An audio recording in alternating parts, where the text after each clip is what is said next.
I'd like to review the main theme that I'm focusing on through the presentations, the studies, is about the mindset and how, starting in heaven, we saw a mindset developed by Satan and how it developed and progressed throughout his time up there to full-blown rebellion. So we know that humans, we have minds and we have mindsets. And it's by God's grace and mercy that He gives us His mind. And to have the mind of Christ means we have to give up those things that are not the mind of Christ. So we have the reform lines and the Midnight Cry message, which has been a challenge for many of us, opening up new thoughts, new ways of understanding things. And it can be painful, but it's also very freeing. So praise the Lord. So I would like you to keep in mind that this very long line of progression takes place during the 1260. So we know the people and the events, these are all taking place in darkness. So they have a mindset that is here, and I want to show how that mindset, how God brings light in darkness. And it's progressive. And learn some history about the development of the lamb-like beast up to 1798.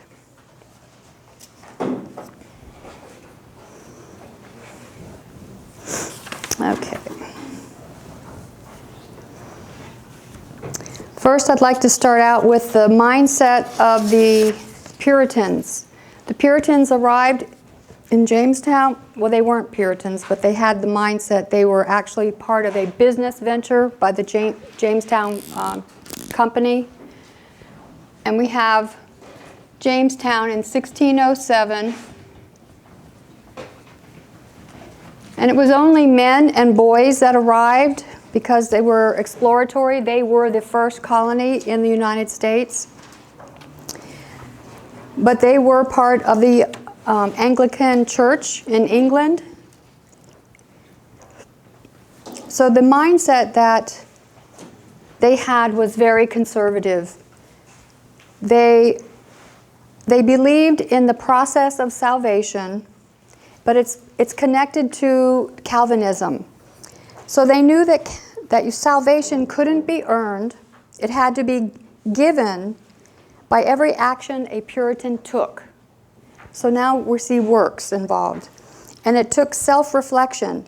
If they had bad luck or something wrong happened, they would look back to see where they had injured God. And that's why they deserved the bad thing that happened. So because of this worldview, they actually believed that when something new in religion came, that was a test that they had to resist.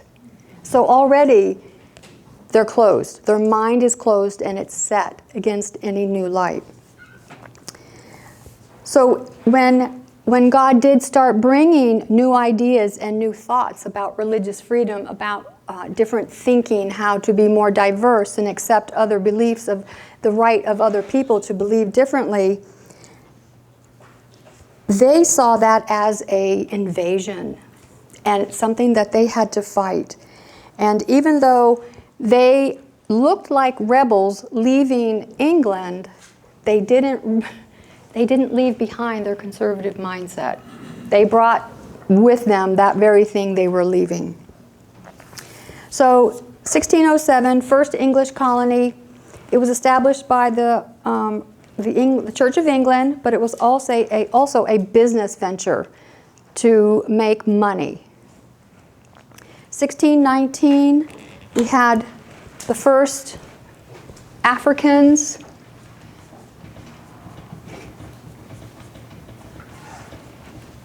brought to the colonies.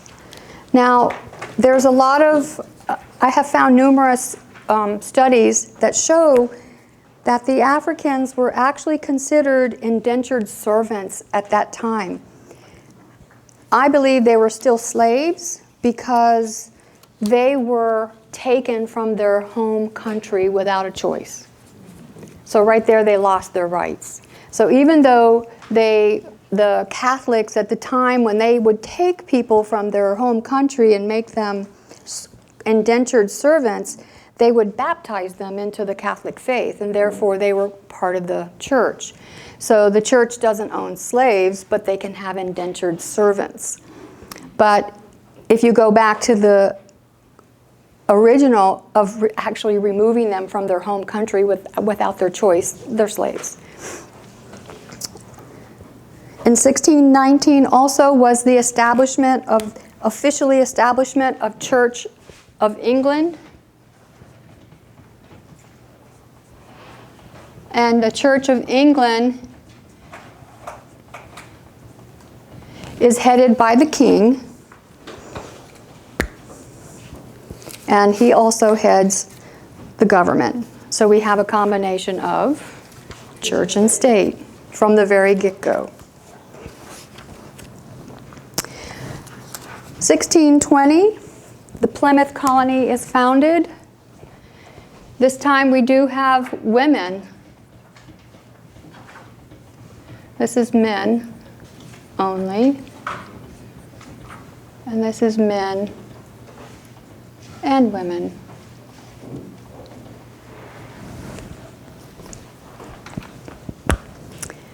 In this time period, I would like to read to you what life was like for women, spanning up to about 1701.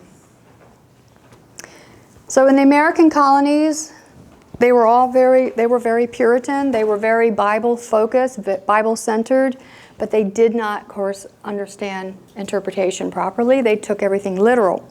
Therefore, woman was made for man, to be subjugated to man, and they were made for his benefit. They were also taught to read, but only so they could read the Bible and understand that they were subjugated to men, because that's the Bible pattern. They also believed that women were feeble-minded and incapable of learning beyond the basics. In early colonial society, women did not have, they were not even recognized by the law. They had absolutely no standing and no rights. They could not vote. They could not hold public office. They could not even speak without their husband's permission. Men virtually owned their wives. They were considered their marital possessions. And their homes and their children did not belong to them. It belonged to the husband. They were not allowed any property rights. They couldn't sell or buy property. They couldn't earn wages by renting property, because they went by the common law of England. And the common law of England is when a woman marries a man, all of your rights are now folded into his. You now become one. But you lose everything and he gains everything. The women who had the best of this whole situation were actually widows. When their husband died, they could own property, sell property, engage in rental properties, run his business. So many of them chose to not remarry. And interesting, later on in the 1600s, usually widows who owned a lot of money were accused of witchcraft, which was the Salem witch trials. And that way they could get their properties and do things. So we see here women subjugated, have no rights. So I kind of want to just do a thing that keeps us. So now we know we have slaves. Then we have the women. Because the lives of people, even men, they have a mindset that has to be broken, right?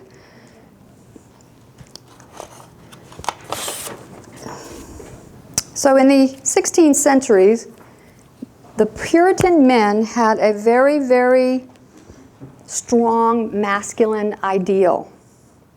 They were encouraged to do manly things: horseback riding, hunting, fishing, sports activities, anything that would be considered just a manly action that had nothing to do with femininity.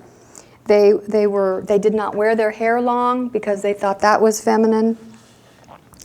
And in fact, in 1649, the Massachusetts General Court ordered the church elders to ensure that men's hair was kept short,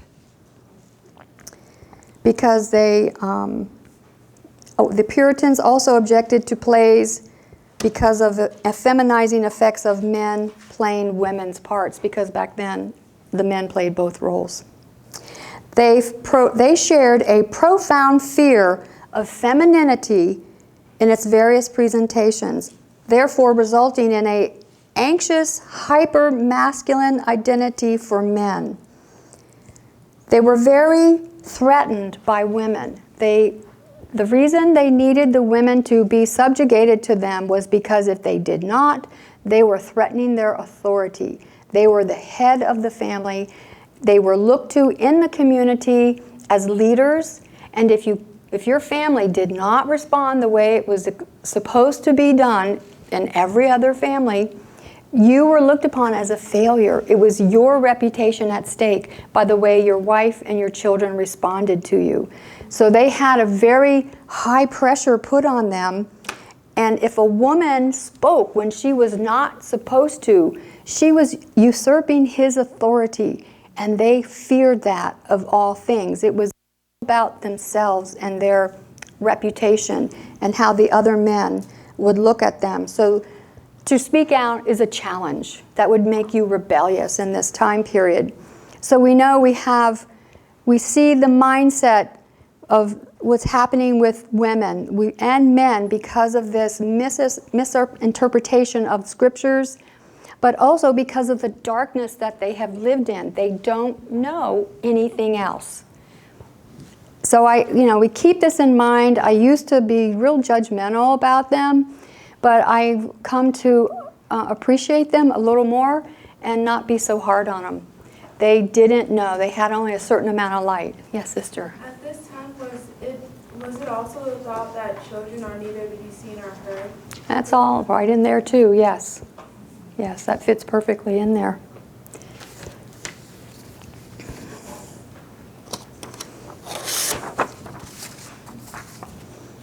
Okay.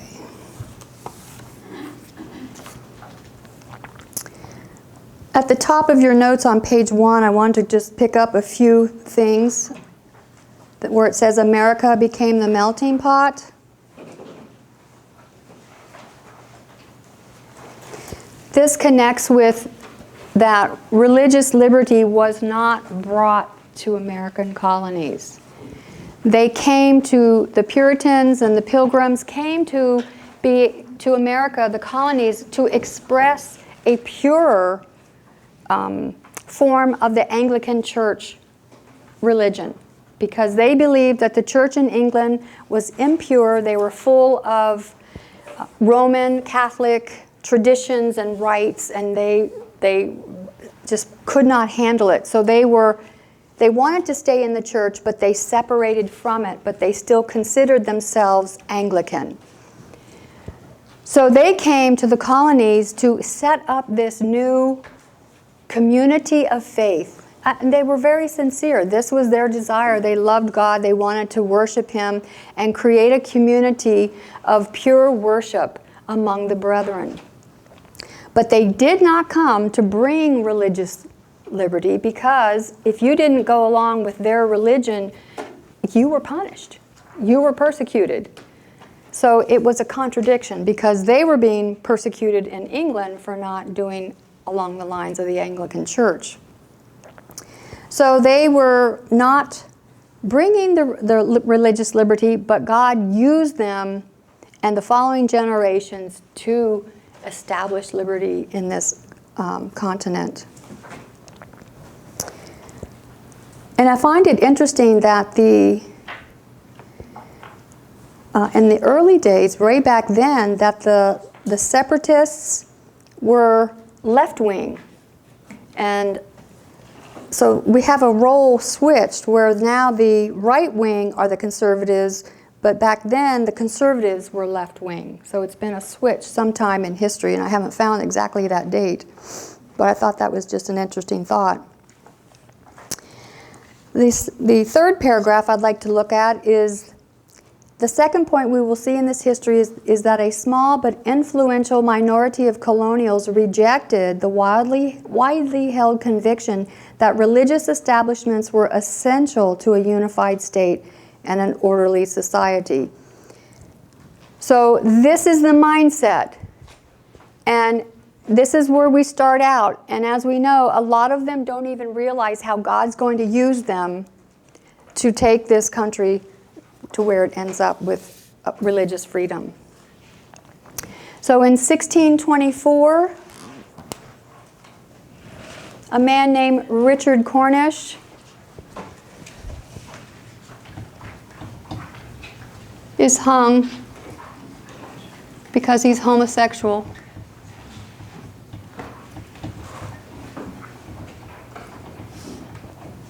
So we see, which then I'm going to put here, homosexual. And we have the gender issue. And all of this is connected with rights. I'm not leaving much room here.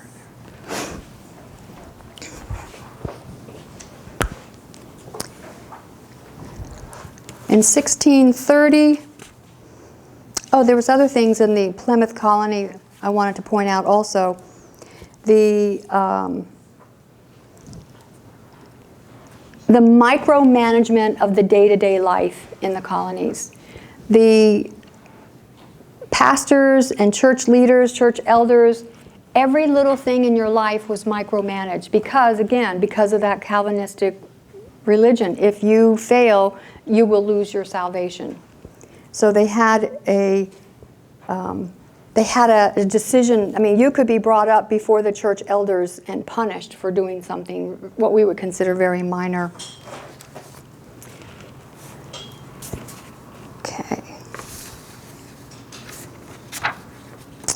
Okay, 1630 is the Massachusetts Bay Colony is founded. I'm just going to abbreviate that, Massachusetts.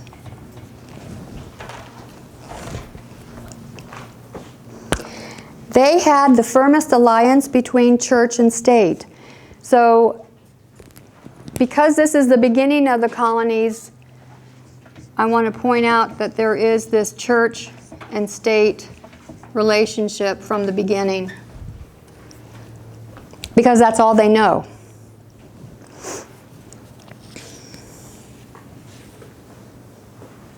(1631), God brings Roger Williams. He's like John Wycliffe. He's the light in the darkness. I don't know if you have time to ever study his life, but he is just an amazing man that God raised up. He came to enjoy religious freedom, but when he came, he understood that religious freedom was a right, that the church had nothing to do with how you worship God. That is a private relationship between you and God. This is so radical. It unnerves the leaders because now you're not under their headship. You're not being controlled to keep you from going into error because they now have determined they're the ones that are going to keep you from going into error. So Williams was the first person in modern Christendom to assert in its plenitude the doctrine of the liberty of conscience, the equality of opinions before the law. This is the first crack in the mindset. I see this as a turning point, and we have the mindset cracking just a little bit to bring in light. He suffered a lot. Pardon me? Is this the start of the Enlightenment at this point, or is that later on? Well, the Enlightenment, I think, is a little bit later, but because he was I don't know the exact date, maybe somebody can Google that, but I know he was the first, he came over from England, and there was a man named Edward Cook that was already teaching him about the difference between state and church, and that you can think on your own, have your own opinions, your own thoughts. So, and he was in trouble over in England, and so because of that tutorship from him, he came over to the colonies and brought the same thing. Williams challenged both the government and the clergy, and from the moment he stepped off the ship, he offended everybody in the colonies because he refused to accept their position as a pastor because he didn't like the way they combined church and state. And then that offended the leaders, and from that point on, his whole time in the colonies was nothing but trouble. They slandered him. They actually tried to have him arrested and shipped back to England. He was threatening the vision on the hill of the city on a hill, this godly theocracy in the colonies.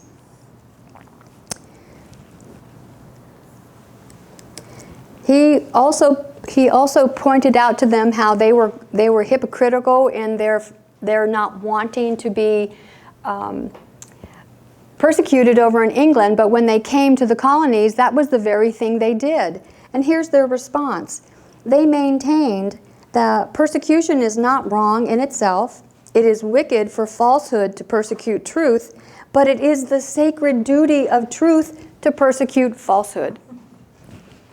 So justifying themselves, right? It's really interesting, the mindset. And I just really learned a lot. So the colonial leaders believed that the state must prevent error in the church.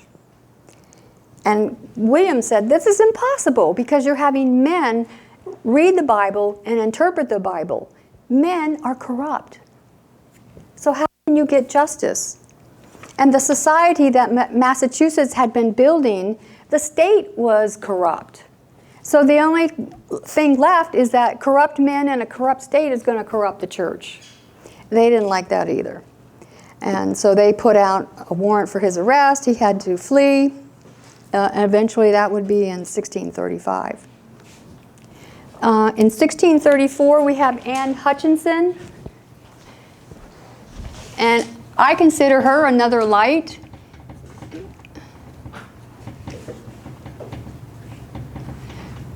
Because now we have a woman who is challenging the leadership of the church. She preached to both men and women when a time was that only men could preach. She was questioning the Puritans' theology on salvation. She was disturbing the religious leaders like you won't believe. They just could not handle a woman. How dare you, a woman. Now look how early this is in the 1600s. She is threatening their true authority over the theocratic colony that they had established. But what made it worse? People were listening to her. Not just women either, it was men. In fact, one of her Bible studies had 80 people. Yeah, that was big. So the real issue was her defiance, her challenging these men. Remember the mindset. The women are not to go out on their own. The women are not to think for themselves. And God forbid that a woman would actually read the Bible, teach the Bible, and have her own interpretation without the leaders. Therefore, what are they feeling? They're feeling threatened, okay? Because the mindset says, no, that can't come in. So they have to now go from a thought of an emotion of feeling threatened to thinking, and then that leads to action, right? So at that time, of course, women were to remain silent. And interestingly, her husband supported her. Oh, I just thought that was wonderful. He's an enlightened man. So anyway, in 1637, she was tried for heresy. In 1639, 1635, I missed it. Oh, 1635, Williams is banished from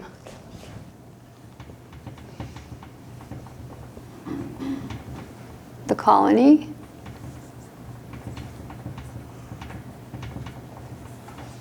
As bad as this was, it happened in the winter time, in the dead of winter during really bad snowstorms.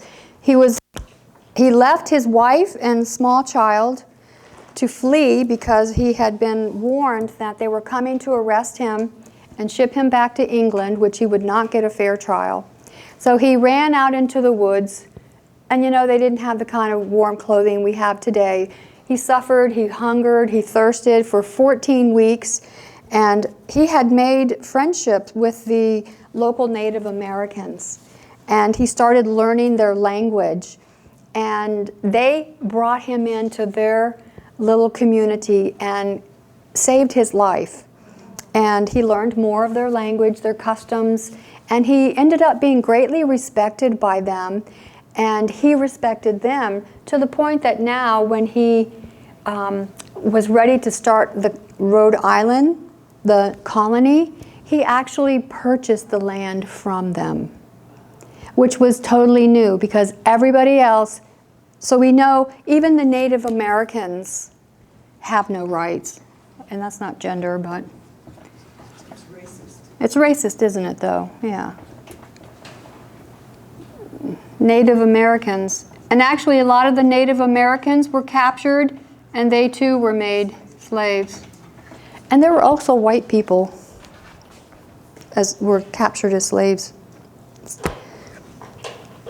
So a lot of historians consider 1635 is a turning point in the evolution of America because it introduced the principles of complete religious freedom and the separation of church and state. Because he went on to found Rhode Island. So we have, in just a short time, I would call this a big turning point for America. Well, the future America. Because Rhode Island has separation of church and state. It was Williams, not Thomas Jefferson, who first called for a wall of separation to describe the relationship of church and state. It was Williams who created the first government in the world that built such a wall.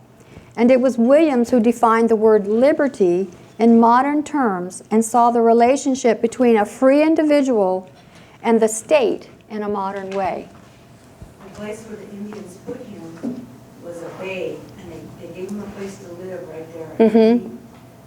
There's a story where he says that it was in the providence of God that he was placed there. He had plenty to eat, he had fresh water, Yeah. so that's the place where they found it. And he named it Providence, Rhode Island. Yes.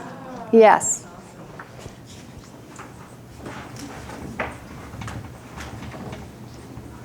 And he named one of his children Freeborn.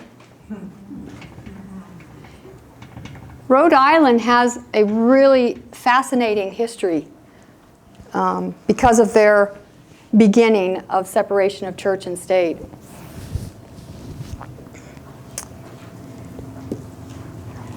Roger Williams was not the first to call for religious freedom, but he was the first to link it to individual freedom in a political sense.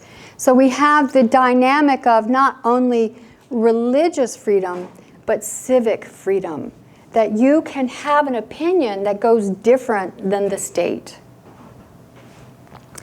His impact unsettled many in the colonies. It turned their world upside down. He was now an Anglican, but he converted to Baptists, and he founded the first Baptist church. He introduced baptism for adults, which was unheard of. And he argued against the divine power given to government by God. He had many enemies, and they called him a firebrand because they feared what free thought might ignite. So again, free thoughts have power on a mind. And depending on your mindset, if you're opened or you're fixed, depends on what you will receive, right? Saw they saw what was happening because people were following him. Okay. 1638, Anne Hutchinson's banished. So it's interesting the parallel histories of Anne and Roger. And where do you think she goes? Yeah, she goes to Rhode Island. And 30 families go with her. And she meets with Roger Williams, and he tells her of property that's available within the colony area, and she too purchased the property from the Native Americans. In 1641, slavery. So before 1641, slavery was not an established legal law. There was not anything that ever said anything about slavery. They looked at people as indentured servants. That was a mode of business. So the people that did come, most of them came over on to the colonies by offering to work their labor to get them to the colonies. So their expenses were covered, and they would sign a contract and work for a limited period of time. But it was in 1641 in Massachusetts Bay Colony that they established a law for permanent slavery of whites, Native Americans, and Africans. First law to establish, interesting wording, permanent. Do you notice this? Because indentured servitude is not permanent. It has a start and an end. This now establishes permanent slavery, where once you become a slave and captured, it's for life.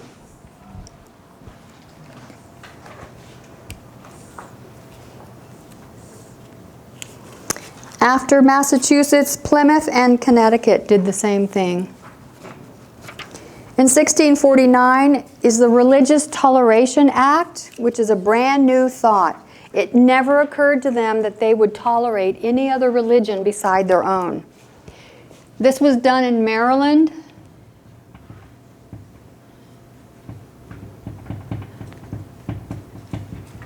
Toleration. The Catholics were actually very persecuted in the colonies because, of course, we're in the 1260. What do they have a memory of? The papacy, the persecutions, the Inquisition. So they do not like Catholics. And the state of Maryland created a safe haven for the English Roman Catholics. It did not last very long, for only 10 years, because after 10 years, the Anglicans took over the Parliament of the colony, and the Catholics had to go actually escape into the woods. Also in 1649, the colony of Maine passes legislation creating religious freedom for all citizens, but only on the condition that you behave properly. So who decides that? But what I see again, we see a progressive cracking of a mindset, of a culture, of a movement, you could say, collectively, and slowly things are happening. Bad things, but some good things. It's not perfect, but you can see God going, He's moving forward, and He takes what He can, but it's just in progressive steps. And we're leading, He's getting us to the glorious land that's going to rise up in 1798.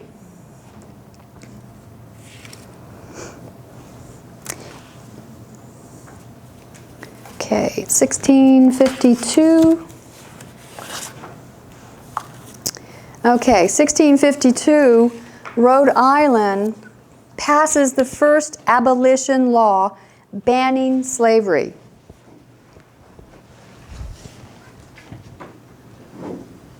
Rhode Island, first law banning slavery. Now, sadly, it was never enforced. And I know that was a really hard point for Roger Williams. It wasn't enforced until 1774. And by then, the slave population was 6.3% of Rhode Island. In 1654, Jews arrive in New Amsterdam. So now we have a new religion, new different, a diversity. People are fleeing England. There's a lot of unrest in England, and people are poor. These people actually came from Portugal. Was it Portugal? Brazil. Because they were fleeing the Spanish Inquisition. Interestingly, the governor in New Amsterdam did not want to allow them to stay because they hated the Jews. But the Dutch West India Company, who manages the colony, just happened to have Jewish stockholders. And the Jewish stockholders said, let them come. So they were allowed to stay, but they were not to be a burden, and they were not allowed to worship publicly or privately. They were denied the vote, and they could not hold public office. So there's no toleration, or very little toleration at this point. In 1656, the first Quakers arrive. So we're seeing how the Lord is cracking a mindset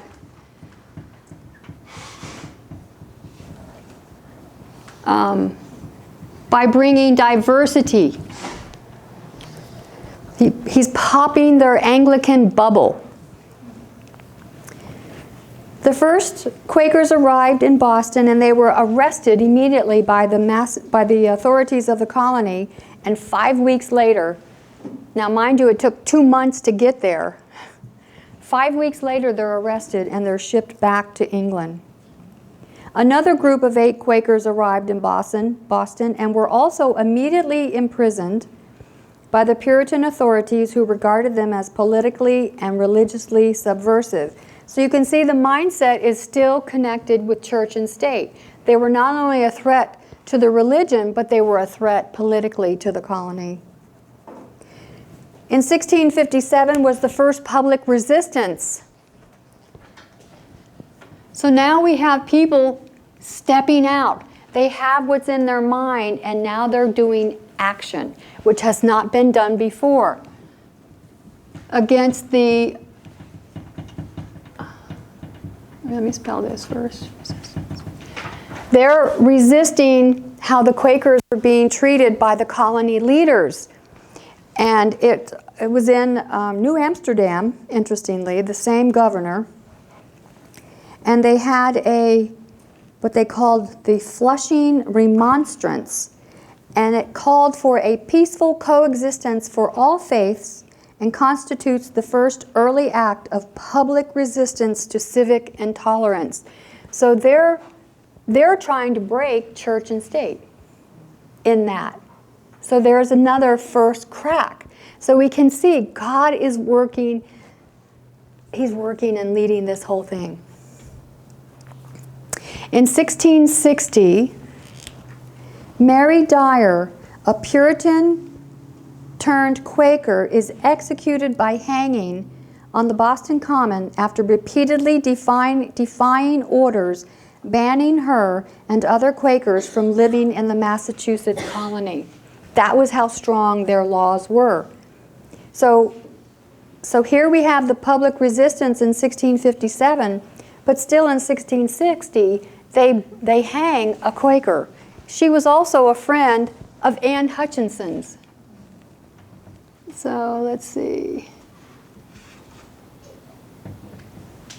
So she was hung just because where she wanted to live? Because she was a Quaker. Of course she was a Quaker. And they had, they did not want Quakers in their colony, and they kicked you out. And if you keep coming back, you get punished. And the ultimate punishment is hanging. But she was so excited about her new faith that she wanted to go back and help her friends and evangelize. So she kept repeatedly going in and out, and they finally said, that's it, we're going to hang you. because she is a Quaker.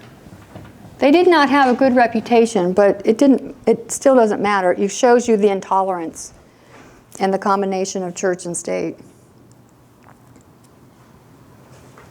In 1663, the very first Rhode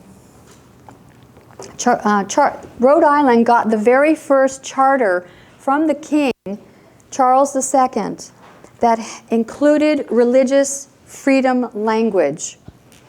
And it said that they would not be, let's see how I want to put this, charter. Rhode Island is the really leader in this area, and I forgot to tell you Roger Williams' name, what it means. It's really amazing. I think I need more space up there.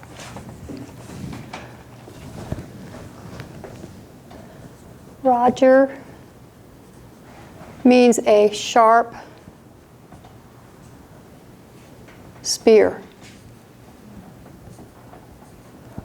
And then Williams means protector or shield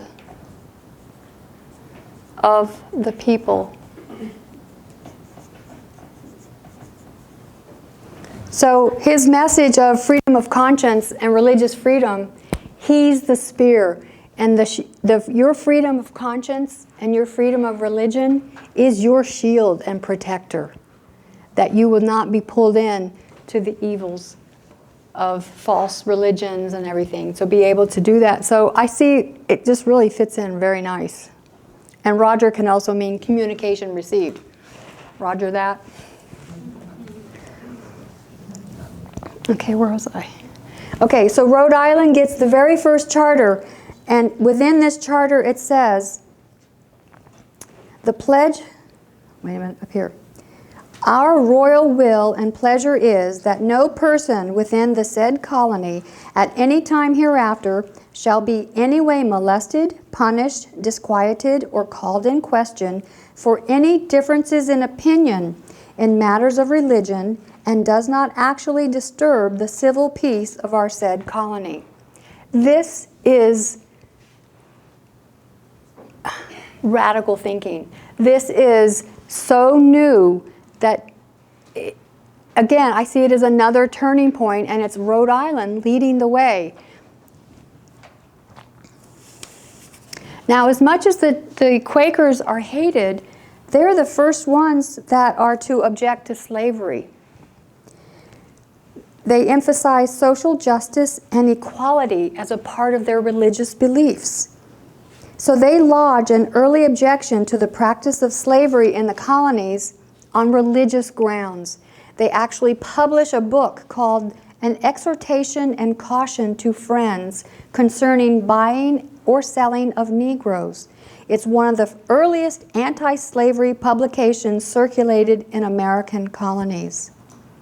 The Religious Society of Friends played a major role in the abolition movement against slavery, not only in the United States, but in the United Kingdom.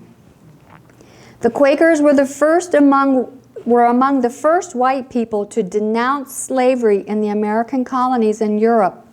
And the Society of Friends became the first organization to take a collective stand against both slavery and the slave trade, later spearheading international and ecumenical campaigns against slavery. And they prominently involved in the Underground Railroad. So they were the first anti-slavery activists.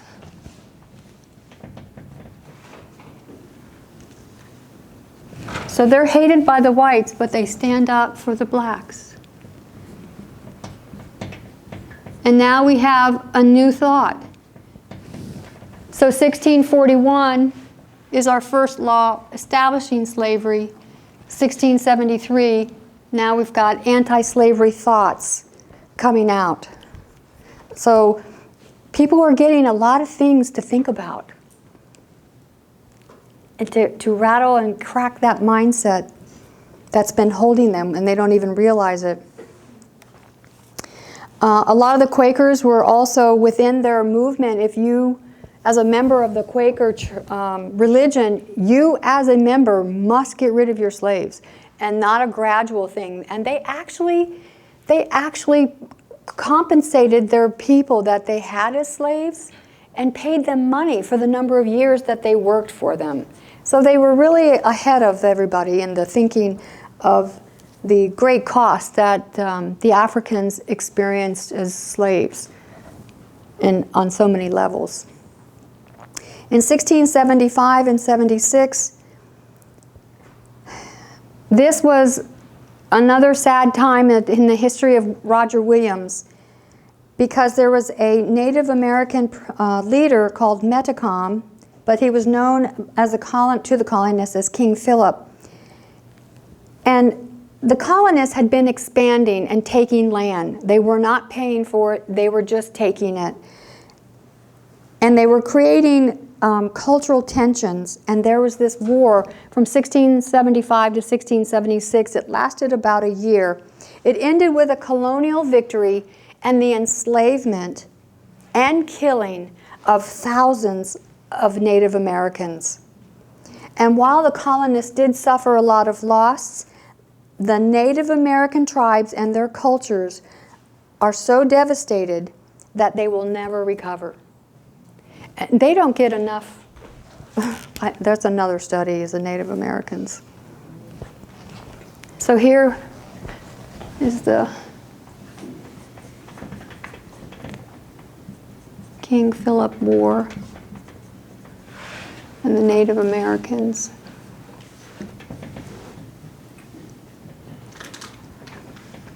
How do I say that? I'll have to think of a word. Genocide. Could be genocide, yeah. Enslaved, yeah. 1682, William Penn comes to America. Guess what religion he is? Quaker. Yeah.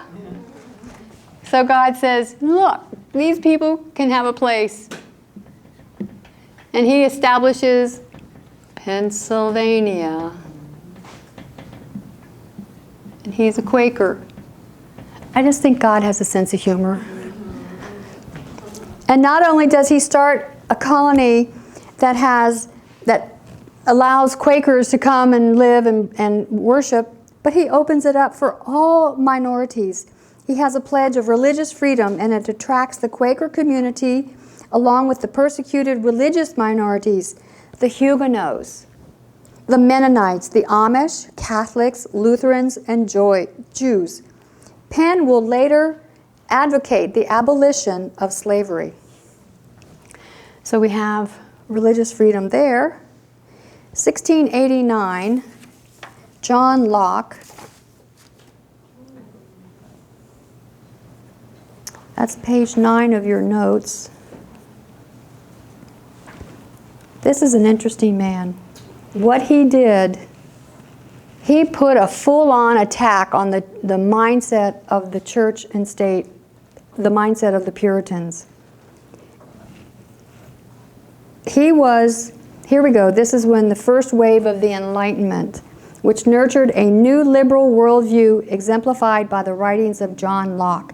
His writings were foundational to the Constitution, and in your notes you'll see all the different things that he would teach about and write about, that the government had no responsibility to promote morality and religion, or to help steer men and women toward eternal salvation. This is so radical. This is blowing up the leadership, because the men who were in leadership in the church just so happened to also be the leadership in the state. And of course, women couldn't vote. And if you didn't attend the church, you couldn't hold leadership in the state. So they had a very closed, nice little circle of power that was really hard to get into. The other things I found, it was really, here we go. The fourth bullet point, he set forth a novel proposition that religious belief was a matter of individual preference, and he wrote a letter concerning toleration in 1689, and he declared that the magistrate's power extends not to the establishment of any articles of faith or forms of worship by the force of his laws. These words, stripping the state of any religious function, set afire the brains or the minds of his young readers in the American colonies that included Thomas Jefferson, James Madison, and many other future architects of the new republic. Praise the Lord, right? And I bet John Locke read Roger Williams, right? It's just logic. The second influence behind John Locke and his writings was the influence of revivals. And we'll come to that in the 1730s. It's about the Great Awakenings, which then now is challenging the established denominations because they're just controlling everything. And this diversity, you can just see their ship is being rocked. Everything that they believed that was true and pure, and this is the way it is, their conservative mindset is being challenged, and it's being hit on many levels. Diversity of religion, diversity of people who don't even want religion, different denominations, different way of thinking of freedom. They didn't know what freedom was. They were in the 1260. So it was just an amazing work of God. I can just see this going through with where he's leading up to the 1798 for us. And I really appreciate how there were people there who received it. Not everybody did, but there were those who did, and they carried that torch.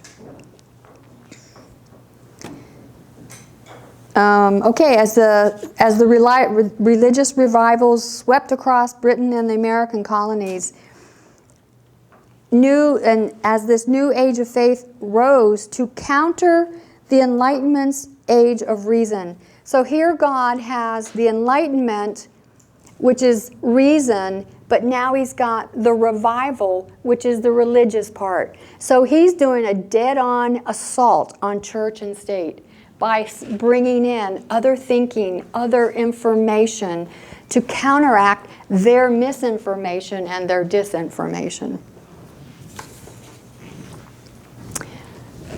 1689. That's John Locke. Okay. Did I write John Locke? I don't think I did. I'm going to put him down here.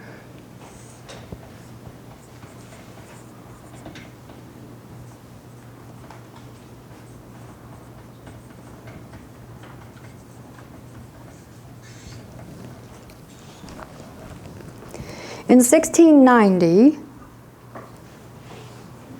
by 1690, there was slavery in every colony.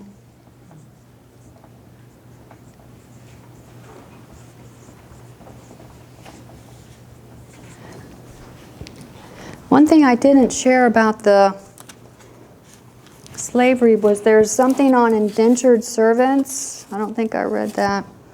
But originally, when people came over to the colonies, as I said earlier, they came as indentured servants. The people who owned the big tracts of land needed help. It was too much. They had 5, 10, 20,000 acres. And in order to make it a profitable farm, they needed more people, which there was not enough population in the colonies. So at the time, there was a 30 Years' War in England, there was famine, there were no jobs. So people by the thousands were coming over to the colonies, but they were coming as indentured servants. So the deal is they would get all their expenses paid, they would sign a contract, work for a limited time, and then after that time was over, they would get 25 acres, a cow, some corn, a change of clothes, and they were free. So as time came on and the Africans started coming over, the cost of indentured servants was too much. They didn't like that idea. They didn't like these people competing for the land. So we see greed. 25 acres when you've got 25,000 acres? Really? So they discovered if they had slaves, they don't have to pay anything. So the indentured servant method of bringing people to the colonies started ending, because then these big landowners switched to purchasing slaves. And then, of course, the slaves could reproduce and bring more slaves. So then they had huge profits. 1692 were the Salem witch trials. This was because of a fanatic mindset, along with superstition, hysteria. They believed that they could, people were seeing spirits flying in the sky, and they had all these natural demon things going on. And then when one little event happens by this West Indian slave woman, everybody panics. And 150 to 200 people, men, women, and children, were accused of witchcraft. 20 people were executed as a result. I think it was about 10 years later, they actually repented for what they had done, and they gave money to the families that they had hung, which I thought was pretty good, right? I mean, they went this far left, crazy, but then they eventually saw what they had done and being caught up in this hysteria. So 1701, women have a voice in the government, and it's not much. How do I want to put it? They can sit in a jury trial, because before, when there was a court case, the jurors were only men. And this happened in, amazingly, New York. The ones who were really opposed to Quakers and everybody else. So we see the women making a little bit of a improvement. Church and state is being blasted. Slavery is getting worse. The Native Americans are being victimized greatly. I haven't done a real full study on the homosexuality, but I'm sure it didn't get any better. But we know we're heading to the separation of church and state. 1730 to 1740 is the first Great Awakening. So this is the spiritual aspect God uses to bring in new religions, new mindsets. Prior to the awakening, surprisingly or not surprisingly, the church at that time was dead. I mean, if you're forced to go to church and you have to be there, and if you don't go, you're going to be fined. And if you still don't go, you're going to get your ear cut off. And if you still don't go, you get your tongue cut out. And if you still don't go, you're going to get hung. So they had all these punishments for obedience to go. So they're wondering why not many people want to join the church. So the influence of the Enlightenment, of rationalism, was leading people away from the Anglican, away from the standard religions of that time, because the colonies all were, remember, they're independent countries, pretty much. And they each had most of them, 8 out of the 13, had a church-state combination. So they were not friendly to each other. In fact, the colonies that surrounded Rhode Island, when Roger Williams founded that, they would try and take his land and try and overturn Rhode Island. So I mean, you can see there's no unity here. They're just independent little colonies. So the Enlightenment led them to atheism, deism, Unitarianism, and Universalism. And then the churches in New England had fallen into formalism and nobody was interested in going to church. So these traveling evangelicals started sharing this new thing about the Spirit, having an experiential experience with the Holy Spirit. And it created this, it was Whitfield? Jonathan, what was his first name? There was Jonathan Edwards, maybe it was John Whitfield. John Whitfield. We'll have to look that up. Whitfield, they were evangelicals and they were going around and their preaching was causing divisions in the church because people were going and hearing him. I forget how many they said of the colonies that he had spoken to in a short time. It was high. But they started causing a split, and it was between the evangelical new light and then the old lights. That sounds very interesting, right? The elite ministers of British America were firmly old lights, and they censored the new revivalism as chaos. Within this awakening, new denominations were founded in the Protestants: Methodists, Presbyterians, and Baptists. And they now started competing with the Anglicans and the Church of England and the Congregationalists. And it was causing quite an uproar. But I see the hand of the Lord bringing in all of this to break up this stranglehold that this church and state relationship had, even to the extent of allowing people who are in error to come in and help break that thing down. Amazing, right? Then we have,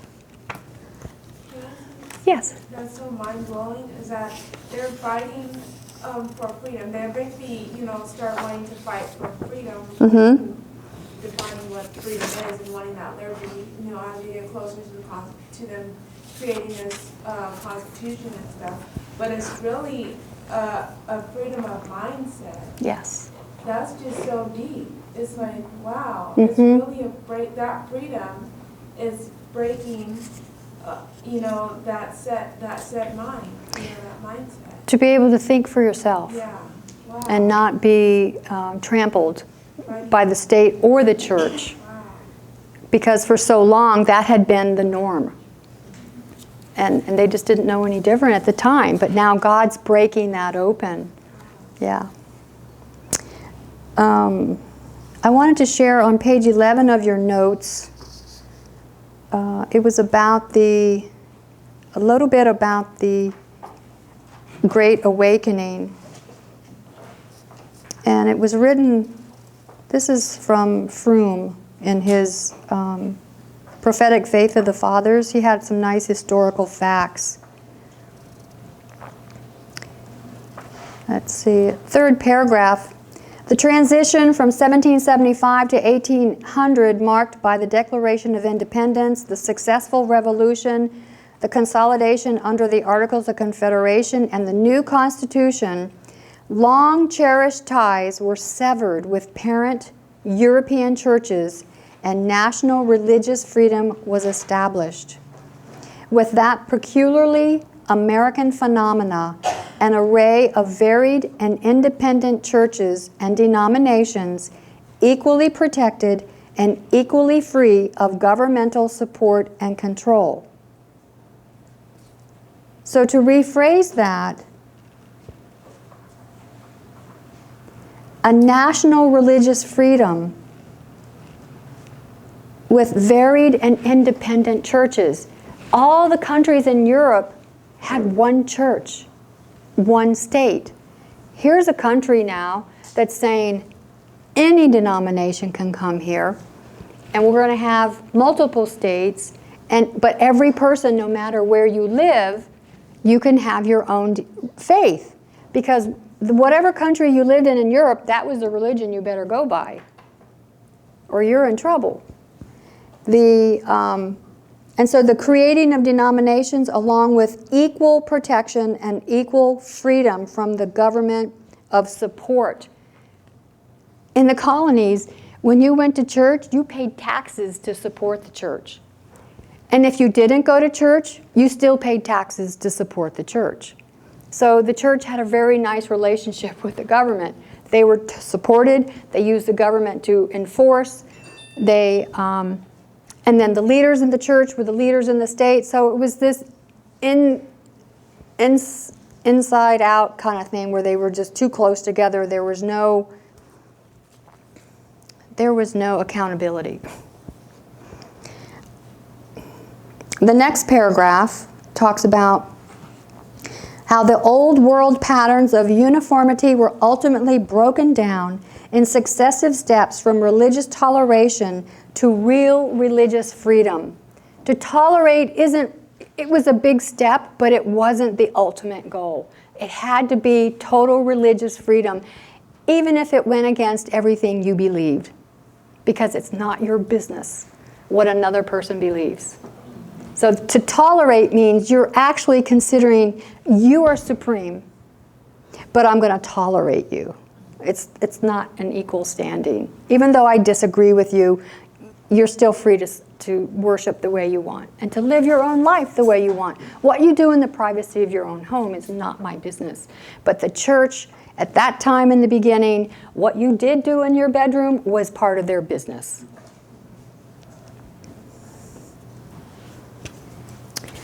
So in successive steps, from religious toleration to real religious freedom, and eventually to complete separation of church and state with all religious groups on an equal and voluntary basis. That is awesome. And that was around the 1775 to 1800, which is what we're heading into. So 1774, the first anti-slavery law. Okay, this is the one from Rhode Island that finally got enforced after it had been established. Oh, that's not it. Where is it? Oh, here it is. 1652. Sorry. They banned slavery, but it was never enforced. So finally in 1774, it was enforced.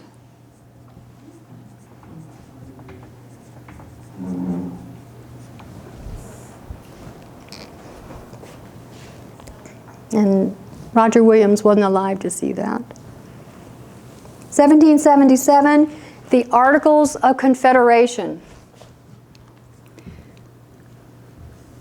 So we see a coming together of one mind, a corporate mind of these colonies. They called it a League of Friendship, and it was to preserve the independence and sovereignty of the states.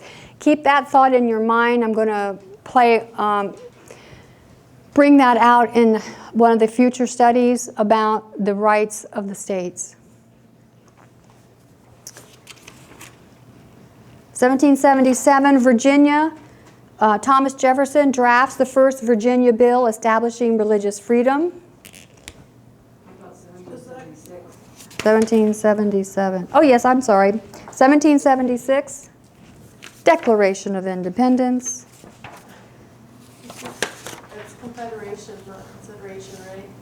Did I? Articles of They were considering, maybe some of them weren't. Thank you, Adriana. That was Confederation.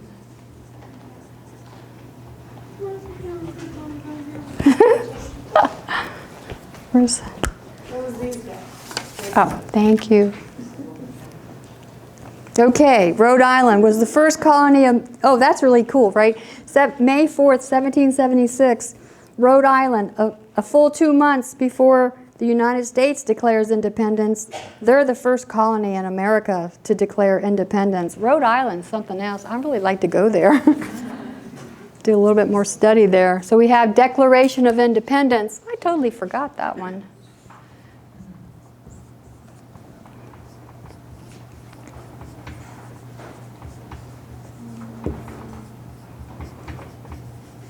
And that in itself, that document can be a study.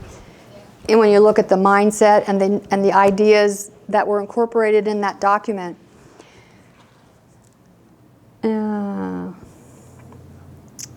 1780, what's 1779? Okay, 1779, another light from a woman. Her name is Judith Murray, and she wrote the most systematic expression of a feminist position in the period of 1779. She challenged the view that men had greater intellectual capacities than women. She argued that whatever differences existed between the intelligence of men and women were the result of prejudice and discrimination that prevented women from sharing the full range of male privilege and experience. Murray championed the view that the order of nature demanded full equality between the sexes, but that male domination corrupted this principle. So she wrote on the equality of the sexes. That's not in your notes. I'm sorry. I found that after I sent the notes to you.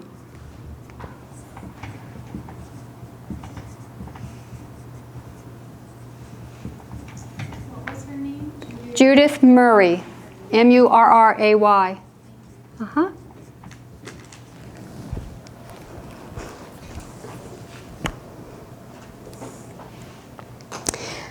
(1780), the first free African society created by two men who had been born into slavery.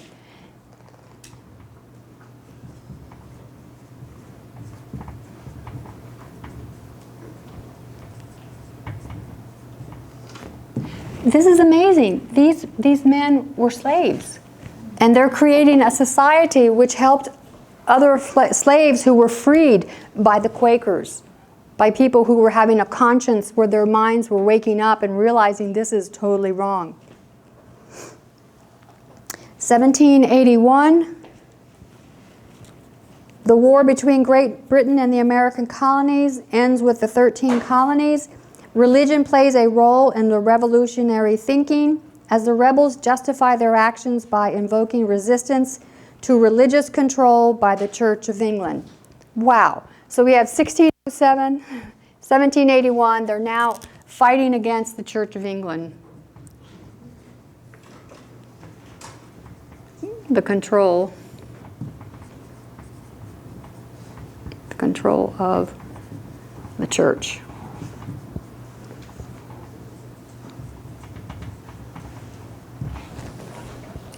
So we're making progress, right?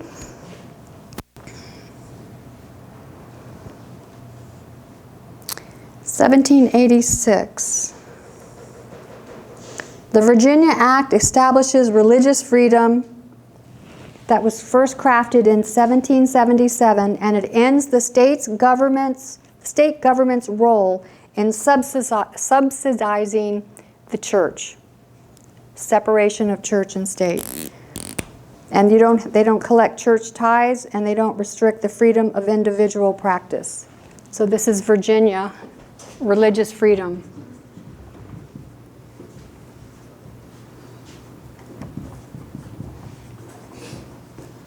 And this is a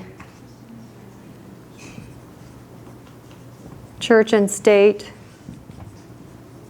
separation.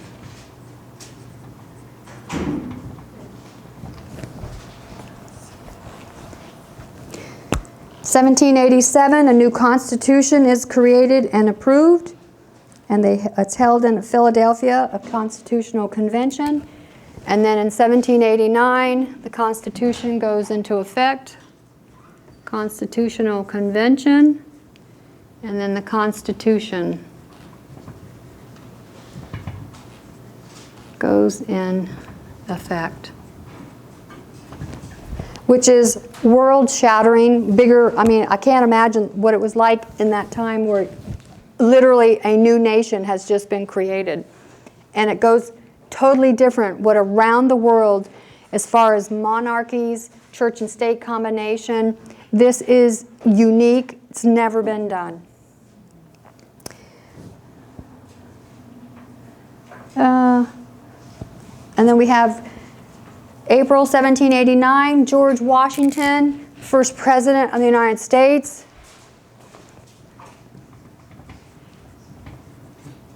And he's not a king. He's an elected official.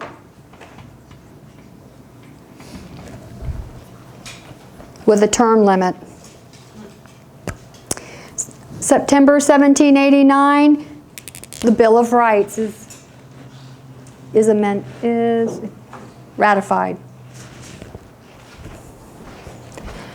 The Bill of Rights is really a good study. There's a lot there as far as the whole Constitution. Bill of Rights is a study that's worth looking into as far as the battle that was going on concerning slavery and freedoms and what to put in and what not to put in. 1790,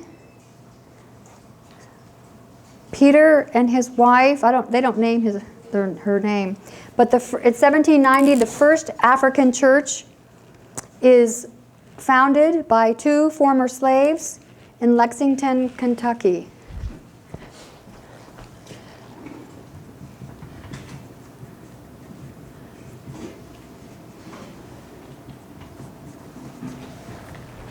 That's awesome.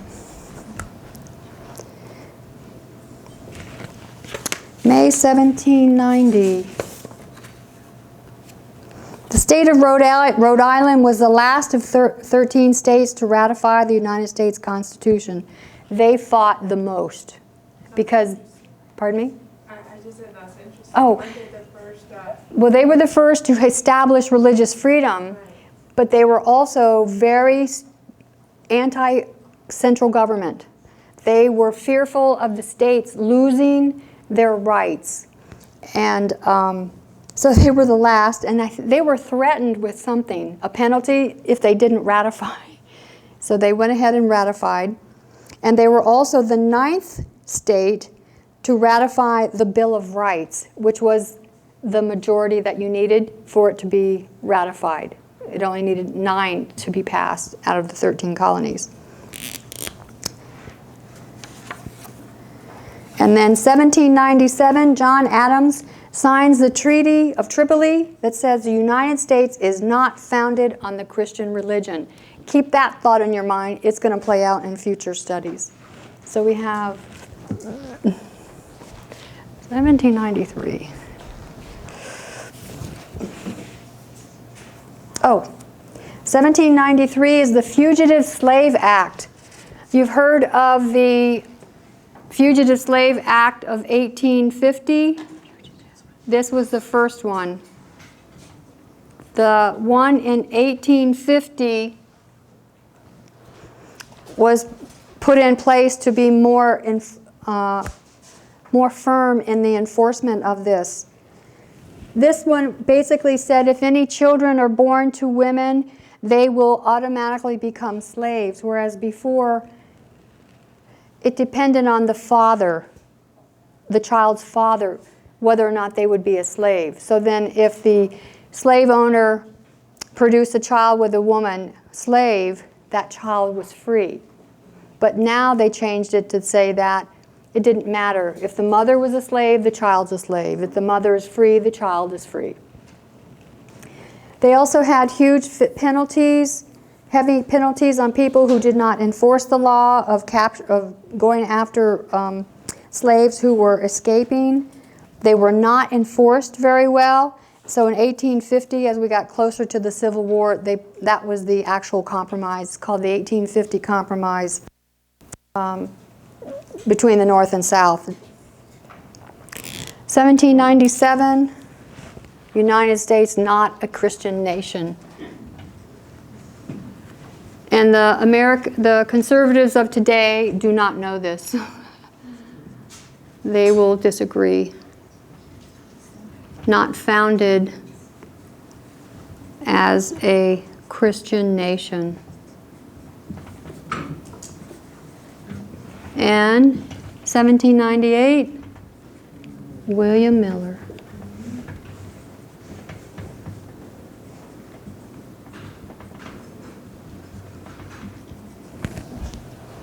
So we see the journey of the colonies to the creating of the glorious land. We see that the mindset of the pioneers were led by the light of freedom to the separation of church and state. They had to come to grips with the mindset of racism, inequality, and discrimination. It was slowly, over time, being loosened from their mind, like there was Velcro or hooks holding these things in their minds. Not everyone received the ideas. It caused divisions in families, in churches, in colonies, everywhere. The truth divides. It always will. But the many brave souls who did accept the light, who did accept the truth, the generations that followed were the ones who brought the foundation to lay for religious liberty and freedom of conscience in your life, whether you're a religious person or not. It's remarkable when you look at the history of 6,000 years, what happened in a little less than 200. The history before all of that, there was not a lot of light in this area. So I just really was praising the Lord at what He had done in such a short time. And then from 1798 forward. The colonies have become an asylum for freedom in a world full of oppression. There's still work to do, as we know, in the area of gender and racism, discrimination, and now we even see what's happening with church and state, which we'll look into in our next study. But I'd like to read a quote from E.J. Wagner. It says, It is part of the irony of human destiny that the end we really accomplish by striving with might and with main is apt to be something quite different from the end that we dreamed of as we started out on our arduous labor. So it was with the Puritan settlers of New England. The religious liberty that we enjoy today is largely the consequence of their work, but it is a consequence that was unforeseen, while the direct and conscious aims of their labors was something that has never been realized and probably never will be.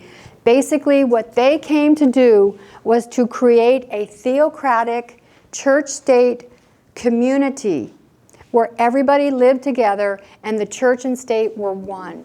And that is not what happened. But God used them. He used all of them in a role according to His divine and eternal plan. And we can take great assurance in knowing that all these events, we can see them as prophetic events. We can see them as tokens of His faithfulness, that He will lead His people and He will arrive at that destination that He has determined. Okay, if there's no comments or anything, we'll go ahead and close in prayer. Okay.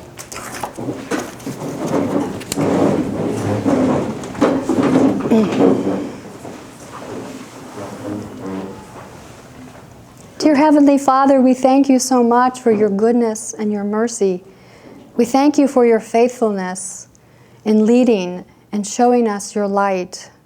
We thank You for the people who have gone ahead of us, Lord, that they received the light and truth. Their minds were opened and things changed.